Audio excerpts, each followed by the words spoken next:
Angelica, you are muted. It looks like you're trying to say something.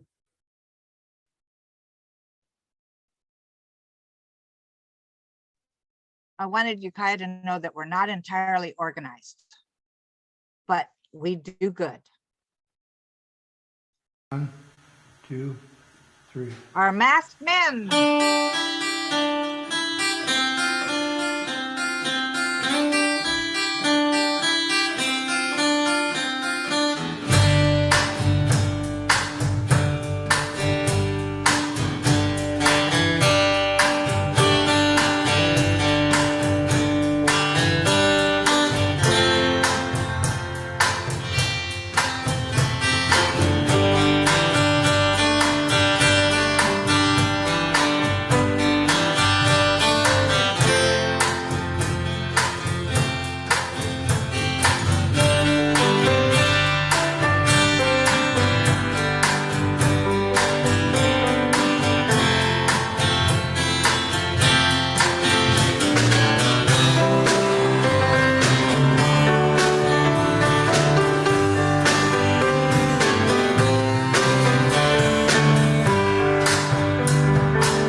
And it seems like I do everything. That is not the case, just happens to be this week. So I will lead us in the contemplative meditation today.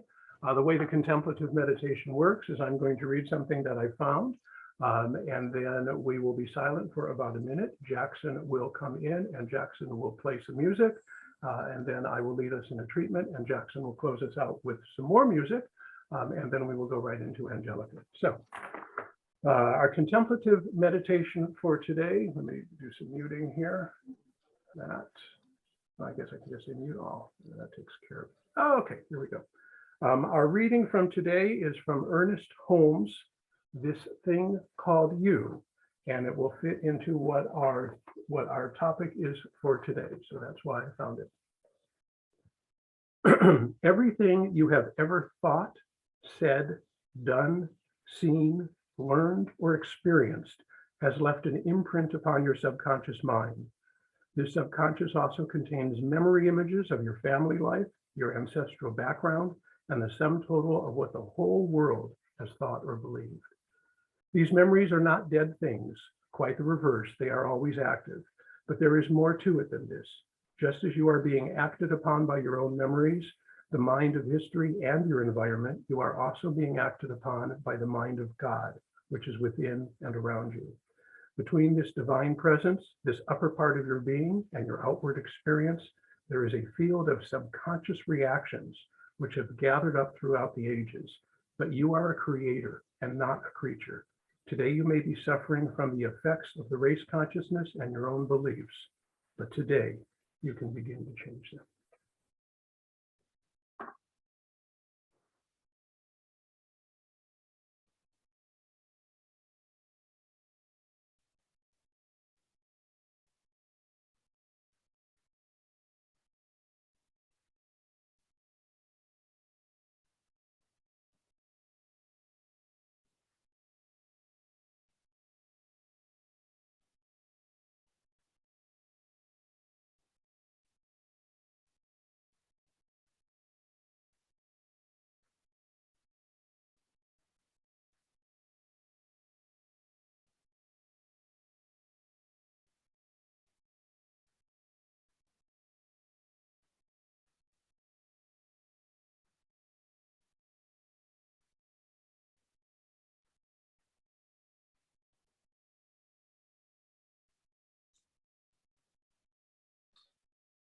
I see God in everything, in rays of sunlight and pouring rain, in laughter, joy through sorrow and pain. I see God in everything. I see God everywhere I look. In a raging sea, in a babbling brook, in one spoken word, in a printed book, I see God everywhere I look. Here's what I know, and I know that we all know this. There is only one force, one powerful, one energy that is throughout the entire universe and all of existence. It flows around us, it flows through us, it is us. We are connected to that force. We are that force. We are all together as one. And knowing that that infinite power, that same power that created the sun, the stars, and the most furthest away items you can see in the universe is all part of us. I know that we are infinitely powerful to do the good that we believe in. We are not victims. We are empowering. We create what we wish to create for the greatest good of ourselves and everybody and everything we ever touch and ever will touch. With that much power, I am so grateful for what we can do. And I release these words into the law of mind, knowing that we are acting on them at all times, even when we are not aware that we are. And we are creating a better universe at all times, including now. And for this, I am grateful. And I say, and so it is. How can one look at a sunset or sunrise at break of dawn and never feel the Creator from which all life is born? I see God every time I turn to help someone else. I'm the one who learns that God's in everything I see. God's in you and God's in me.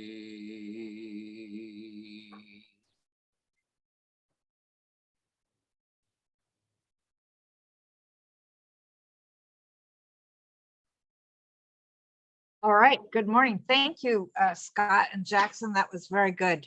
And before I start my message, I wanted to mention to the Ukiah and the Hawaii people that we hang out for a few minutes afterwards in our virtual coffee hour, so to speak. So when we're finished with the service, stay with us for a little while. So we've been following the Global Visions theme for the year. And this month, as you saw with Scott's beautiful new slide, is inner life. You know, and the inner life is the most important life, of course, as we all know. And their talk title for today with some notes, some I use, some I don't, is can I see the God in me? And this is really important, really important.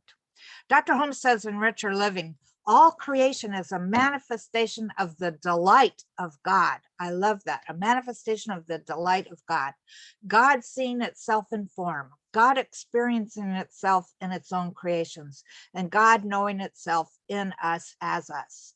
For the highest God and the innermost God is one God and not two. So there's only God. That's all there is. Only this divine energy, or only the force, or only first cause, or only the universe, whatever name you want to give to your God, that's all there is. And my question for you this morning is, what if the search for God begins with a mirror?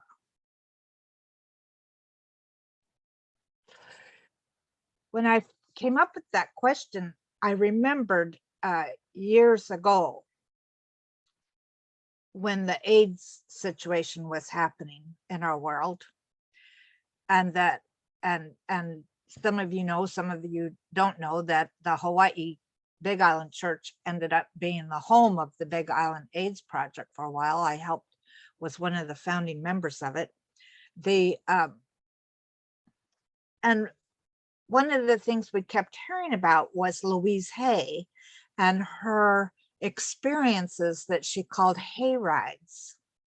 And everybody that went to them, and there was hundreds of people after just a few weeks that went to them, and she would give everybody a little mirror.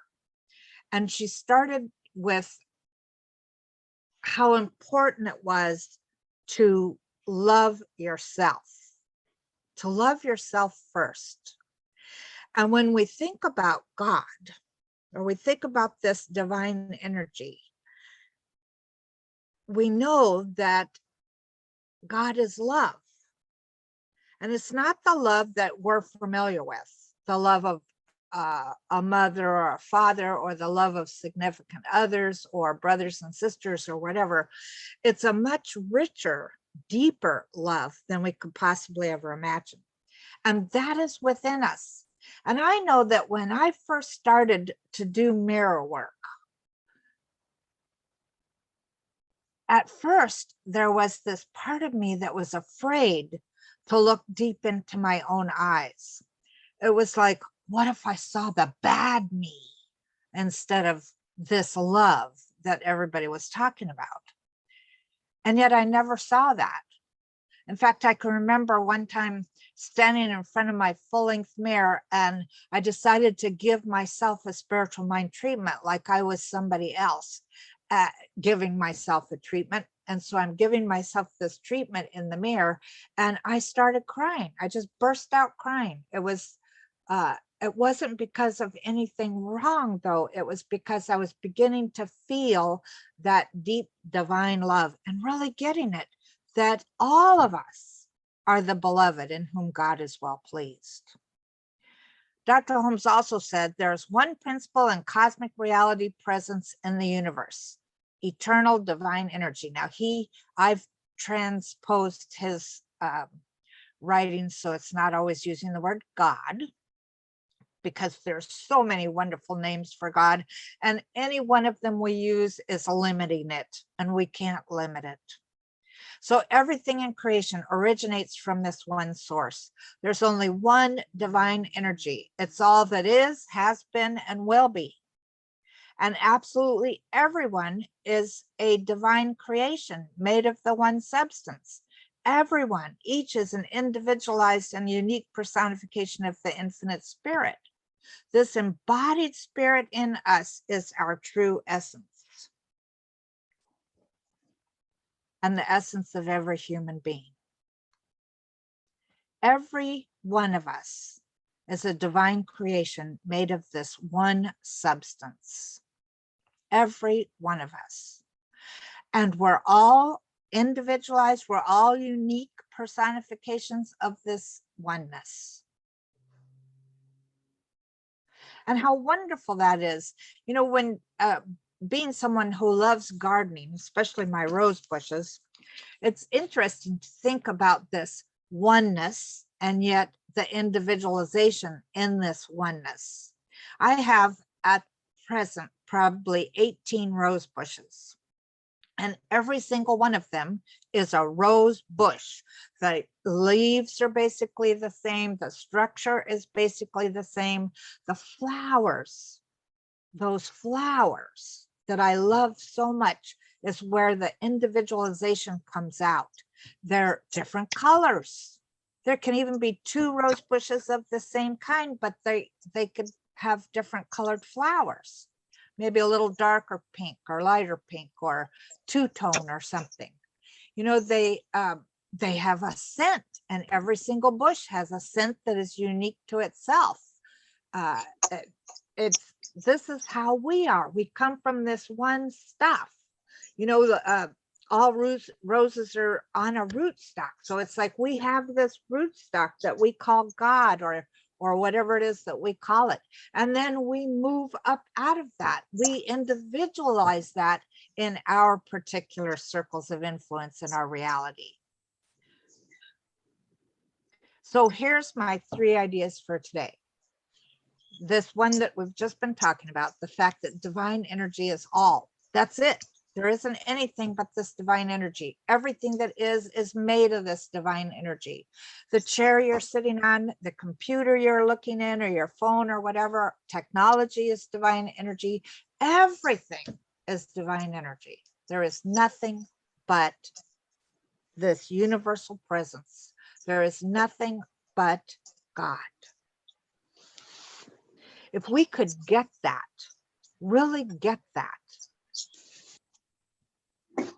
it would just be amazing. I think we would begin to have even more amazing experiences than we've had up till now. I remember one time, I think it was a couple years ago, I was talking about how everything was the divine.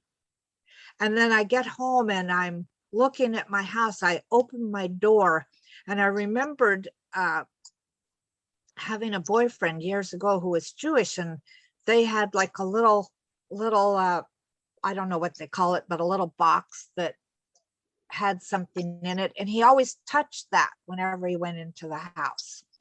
And I thought about that as I was opening my door, and I said, I don't even need that little box. This house, this door that I'm opening, is divine energy made into a door.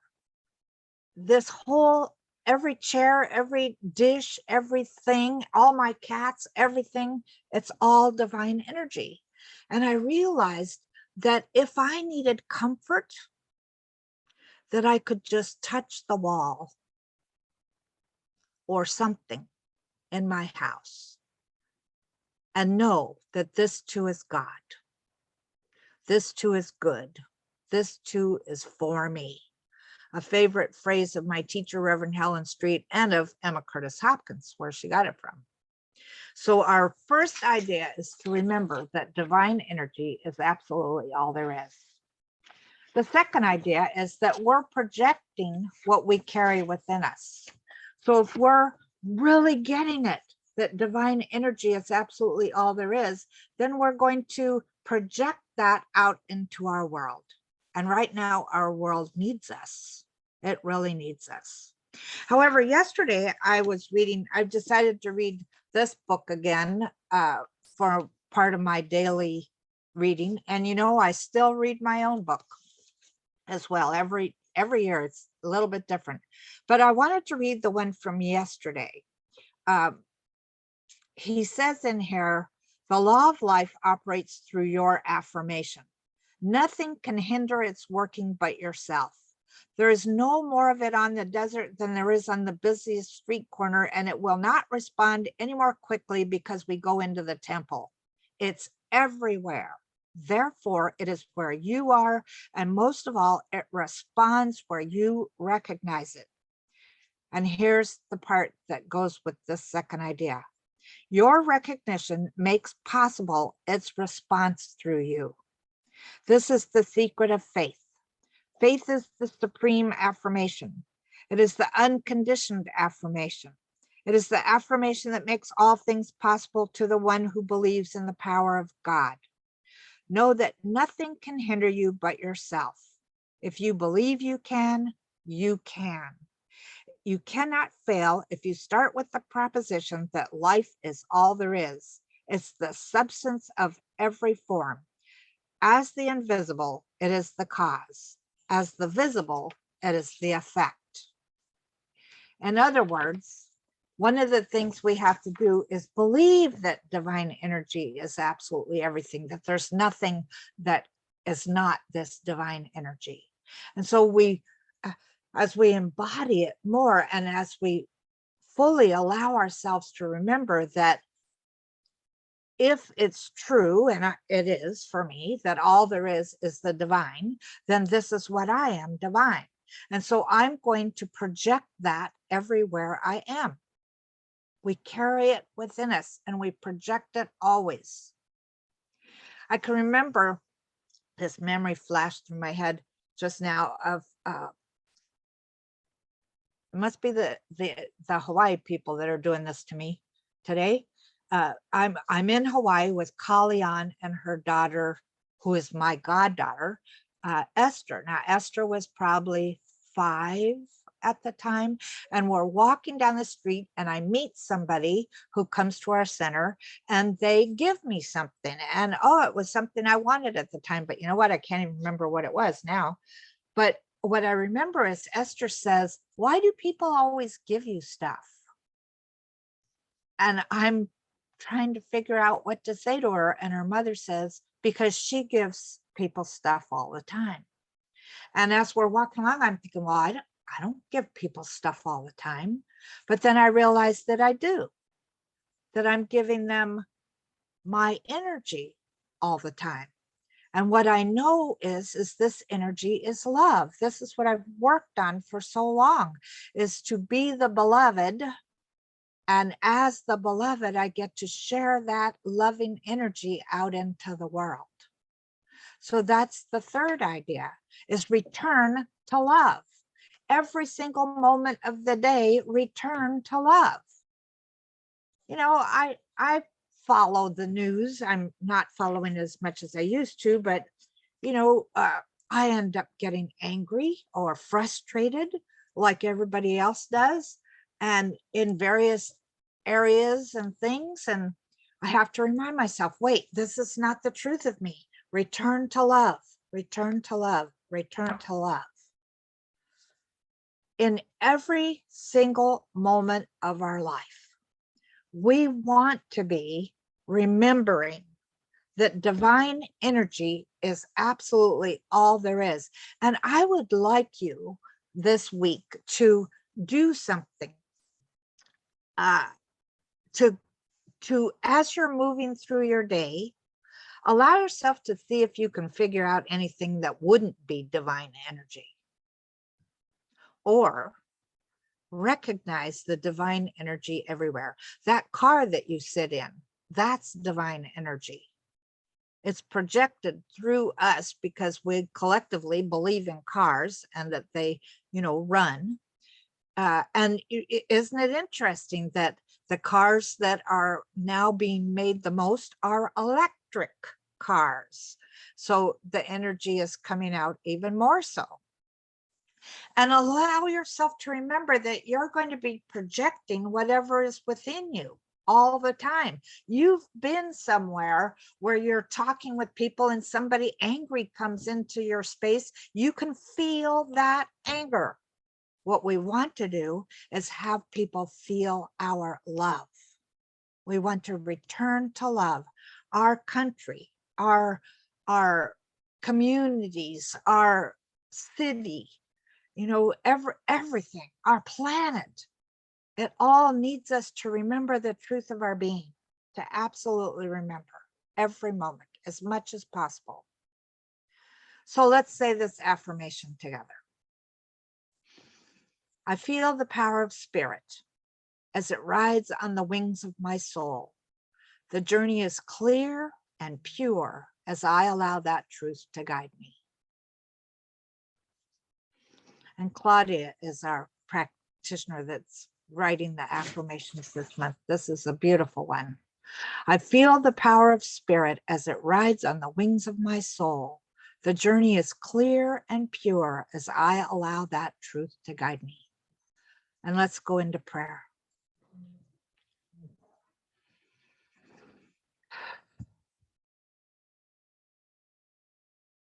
I am so grateful to be in this teaching, to have the opportunity to allow myself to remember that there's only one life. That life is God's life. That life is absolutely perfect. And that life is the life I am living right now.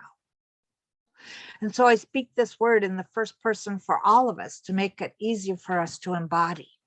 And I declare, I am ready and willing to see everything as spirit, as the divine. Absolutely everything.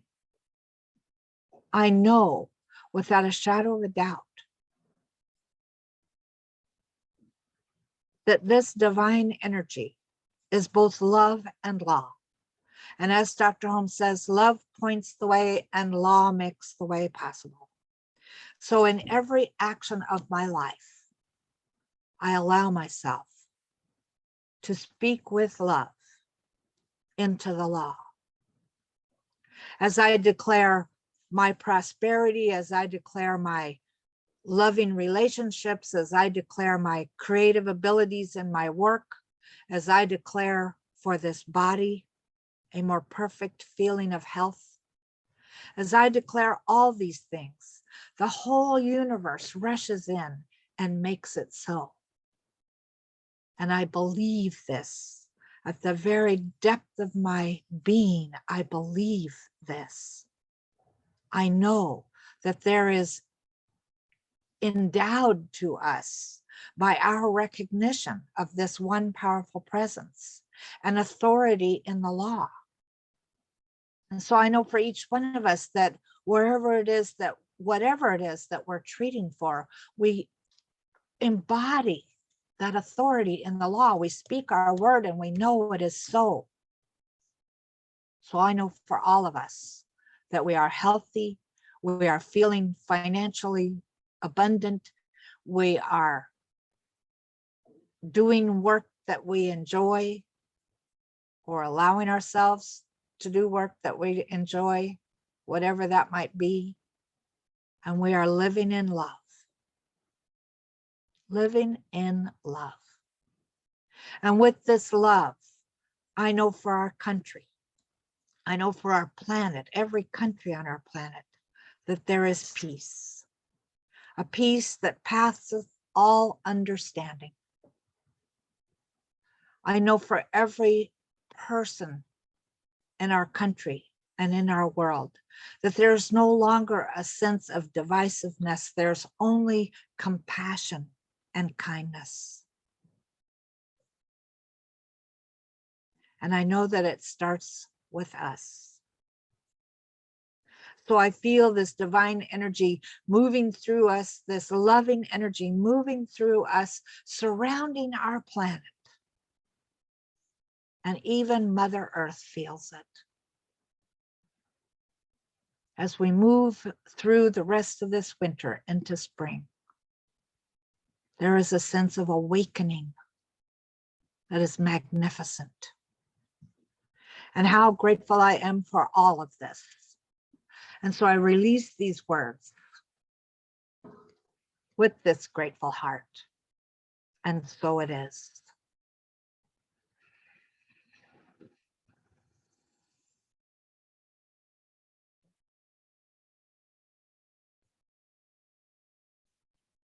So this morning we're going to, our special music is by Edward, and he has the most wonderful little instrument. So I need to stop this share and go on to another share. And let's watch, let's listen.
Fantastic.